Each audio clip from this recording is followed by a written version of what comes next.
Hello guys, ये मेरी दूसरी वीडियो है। Thank you for your response on my first video. आज मैं बताने वाला हूँ कि एफआर के अंदर कैसे अच्छा स्कोर कर सकते हैं और कैसे एग्जामिनेशन स्कोर कर सकते हैं, जैसे मैंने अपनी सीए फाइनल के अंदर करी। तो मैं उसके लिए आपको बताऊंगा कि आपको मटेरियल कौन सा यूज़ करना चाहिए, रिवीजन लेक्चर्स कौन से देखने चाहिए, क्वेश्चन बैंक कौन सा यूज़ किया मैंने, और मैंने किस तरीके से अपनी प्रिपरेशन करी कि मैं फाइनल में अच्छा स्कोर कर पाया। तो शुरू करते हैं गाइस। तो अभी आपको स्क्रीन पे दिख रहा होगा कि मैंने अपना फाइनल का मार्कशीट लगा रखा है, जिसके अंदर फाइनेंशियल रिपोर्टिंग के अंदर मेरे 63 नंबर है। ठीक है। और मेरे आईपीसीसी के अंदर अकाउंटिंग के अंदर भी एग्जामेशन थी। और मैं आपको एफआर की कॉपी दिखाता हूँ अपनी। ये मेरी स्कैन कॉपी है जो मैंने इंस्टीट्यूट से ली थी। तो इसके अंदर आप देख सकते हैं कि टोटल मार्क्स पेपर 100 का था, जिसमें से मैंने 63 नंबर ऑब्टेन किए थे। तो इसकी पूरी मार्किंग भी मैं आपको दिखाऊंगा नेक्स्ट वीडियो के अंदर, या मे बी उससे नेक्स्ट वीडियो के अंदर, कैसे इंस्टीट्यूट मार्किंग करता है पूरी कॉपीज की, किस तरीके से स्टेप मार्किंग दी जाती है। आप जैसे देख सकते हैं जो बॉक्सेज आपको दिख रहे हैं ना, तो यहाँ पर इंस्टीट्यूट के जो चेकर्स होते हैं इस तरीके से वो चेकिंग करते हैं ऑनलाइन। और यहाँ पर आपके मार्क्स देते हैं स्टेप वाइज। जैसे आप स्टेप 1 के मार्क्स देख सकते हैं, स्टेप 2 के देख सकते हैं, देन आपको स्टेप 3 के मार्क्स मिलते हैं। ठीक है। तो और फिर नीचे आपका टोटल आता है। हर क्वेश्चन के एंड में आपके मार्क्स के टोटल आता है। तो इस तरीके से इंस्टीट्यूट जो है आपकी मार्किंग करता है। ठीक है। तो अब आपके बात करते हैं कि आपको क्या क्या करना है पर के अंदर एग्जामिनेशन स्कोर करने के लिए और अच्छे मार्क्स से पास होने के लिए। तो मैंने कुछ स्टेप्स लिखे हैं आप लोगों के लिए। तो एक एक करके डिस्कस करते हैं। पहला कि आप कौन से मटेरियल से पढ़ सकते हैं। मटेरियल हर हर स्टूडेंट एक अलग अलग टीचर से क्लास लेता है, जिससे वो सुटेबल है क्लास लेने में। तो आप उनके क्लास नोट्स रेफर कर सकते हो, जो उन्होंने कंसेप्ट नोट्स लिखवाए होंगे आपको हर इंडेक्स के, आप वो रेफर कर सकते हो। पर मैंने जो टीचर से क्लास ली थी वो थे सीए प्रवीण जिंदल सर। ठीक है। और मैंने उन्हीं के क्लास नोट्स रेफर करे थे, जो कि उन्होंने अपने टेलीग्राम पे शेयर कर दिए थे। क्योंकि मैंने जो बैच लिया था वो 2020 में लिया था, और 21 के अंदर मैंने उनके न्यू नोट्स जो उन्होंने शेयर करे टेलीग्राम पे, उनसे प्रिपरेशन करी थी पेपर देने के लिए मई 22 में।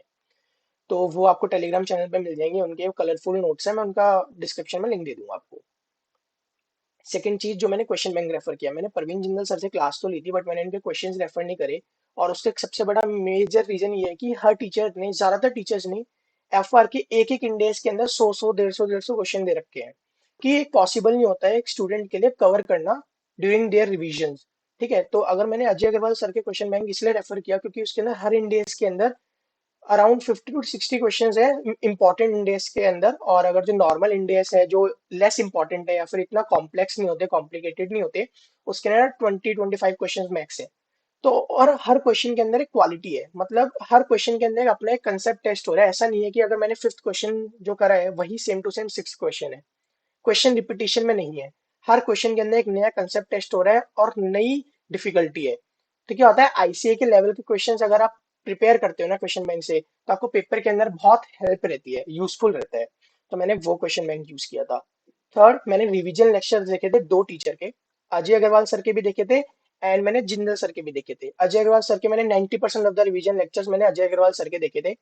आप रिवीजन लेक्चर आप कब कब यूज करना चाहिए आपको, अगर आपने क्लासेस बहुत पहले ली थी और आप कंसेप्ट भूल चुके हो, देन आप रिवीजन लेक्चर्स की तरफ जाओ। आपको जरूर जाना चाहिए, क्योंकि अगर आपके कंसेप्ट क्लियर है और आईसीआई कोई नया क्वेश्चन फ्रेम कर देता है एग्जाम के अंदर, या एग्जाम की डिफिकल्टी लेवल को बढ़ा देता है, तो आप स्कोर कर पाओगे क्योंकि आपके कंसेप्ट क्लियर है। अगर आपने रिसेंटली क्लास ली थी तो आपको रिवीजन लेक्चर्स, हो सकता है कि अगर आपको किसी इंडेक्स में प्रॉब्लम है तो आप देखो, अदरवाइज अपना कंसेप्ट नोट्स को आप पढ़ सकते हो एंड देन क्वेश्चंस पे जा सकते हो। चौथा पॉइंट, रिटर्न प्रैक्टिस आपको कितनी करनी चाहिए। बट मैंने कई स्टूडेंट्स ऐसे भी देखे हैं, मेरे खुद का फ्रेंड था जिसने पूरी पूरी एफआर लिख के करी। ठीक है। और इसके चक्कर में उसकी प्रिपरेशन तो हुई पर वो पूरी प्रिपरेशन नहीं कर पाया, या फिर उसको बहुत ज्यादा टाइम लग गया प्रिपेयर करने में। ठीक है। तो ऐसा नहीं होना चाहिए। अगर आप जब आप फर्स्ट रिवीजन करते हो और अगर आप क्वेश्चंस कर रहे हो, तो एक बार क्वेश्चंस करने के बाद आपको आइडिया हो जाता है कि आपके जो मेजर इंपॉर्टेंट क्वेश्चंस हैं जिनमें आप अटक रहे हो, जिसके कंसेप्ट आपको क्लियर नहीं हो रहे, एक बार में आप सॉल्व नहीं कर पा रहे, आपको लग रहा है कि हाँ इसकी एक्सपेक्टेशन है पेपर में आने की, आरटीपी में रिपीट हो चुका है या एमटीपी में आ चुका है, और आपको लग रहा है पेपर में आ सकता है, आप उसको स्टार मार्क कर लो। अगर आपने फर्स्ट रिवीजन के अंदर 50 क्वेश्चन करे थे, जिसमें से आपने मेजर क्वेश्चन हम कैलसी के ऊपर ही करते हैं, कैलसी पे करे या समझे जो भी करा आपने और आपने मार्क करे, उसमें से 5 से 10 क्वेश्चन आपने मार्क कर लिए, तो ये आपको आगे जाके बहुत बेनिफिट देगा कि जैसे जैसे आप अपनी रिविजन करोगे एग्जाम टाइम तक आप क्वेश्चंस को छाट लोगे कि हाँ मुझे ये क्वेश्चंस ही हैं जो पेपर से पहले देख रहे हैं, क्योंकि आप बल्क में क्वेश्चन नहीं दे सकते हो 1.5 दिन के अंदर। चलो एफआर के अंदर एडवांटेज होता है, पहला पेपर होता है, बट एटलीस्ट 5 डेज एफआर को दे सकते हो। बट स्टिल आप सारे क्वेश्चन नहीं दे सकते, FR is a very vast subject. ठीक है। एंड पांचवा पॉइंट ये है कि आप अपने इंपॉर्टेंट इंडेक्स के ऊपर पहले फोकस करो, देन आप लेस इंपॉर्टेंट इंडेक्स के ऊपर आओ। जैसे इंडेक्स आपका 116 हो गया, 115 हो गया, 109 हो गया, ठीक है। और कंसोलिडेशन हो गया, बिजनेस कॉम्बिनेशन हो गया 103, 110, इंडेक्स 12 हो गया, डेफर्ड टैक्स हो गया। आपको ये इंडेक्स के ऊपर पहले फोकस करना चाहिए। फिर आपका छठा पॉइंट आता है कि जैसे जो इंडेक्स आपके फेयर वैल्यू होता है 113 होता है, और सेगमेंट रिपोर्टिंग होता है, इसके अंदर आपसे क्वेश्चन बैंक भी गो थ्रू करोगे, आपको समझ में आ जाएगा। आपको आपको ना स्मार्ट स्टडी करनी पड़ेगी कि हर इंडेक्स के ऊपर आप इक्वल टाइम नहीं दे सकते। कुछ इंडेक्स के ऊपर आपको एक्सेप्शनली ज्यादा टाइम देना पड़ेगा और कुछ इंडेक्स के ऊपर आपको एक्सेप्शनली कम टाइम देना पड़ेगा। तब भी आप अच्छे से स्कोर कर पाओगे, क्योंकि आपको डिसेंट वेटेज देखनी पड़ेगी एग्जाम में क्या रहती है।